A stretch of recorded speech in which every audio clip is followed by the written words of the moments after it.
ኢየሱስ የህይወታችን ቀን ነው።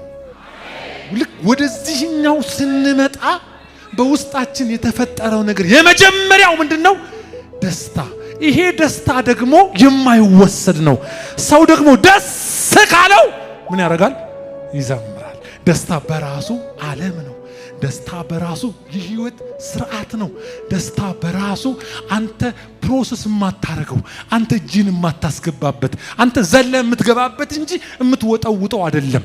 ይሄ ደስታ ደግሞ ህመምህን ታሞ ቁስልህን ቆስሎ ፈተናህን ተፈትኖ ያንተን በሱ አድርጎ ሞቱህን ጨርሶልህ በመስቀል ላይ ስለሱ ሳይሆን ስለ አንተ በአፊት አብ ተፈጥሮ የነበረውን ቁጣ እንዲያበርድበት በአፊት በሆነም ጊዜ ያንን ጥል የሆነውን በእኛና በአብ መካከል ግንቡን እንዲያፈርሰው ጥልን በመስቀል እንዲገድል ሊጠርቀው በመስቀል ይዞት ሲወጣ የህማም ሰው ነበር።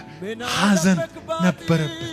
ይሄንን ሁሉ የሆነው ስለሱ ሳይሆን ካንተ ያለውን ሊወስደው ያንተን ወደሱ ወሰደው። ምን ማለት ነው?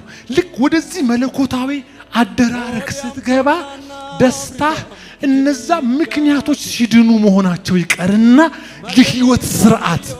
ለዚህ ነው መጽሐፍ የእግዚአብሔር መንግስት መብል ወይም መጠጥ አይደለችም። ምንድናት? እሺ በመንፈስ ቅዱስ የሆነ ምንድናት?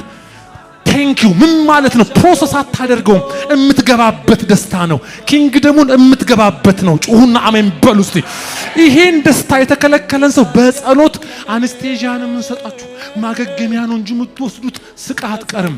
ለዚህ ነው ይሄ ደስታ ዘወር ማለት ነው።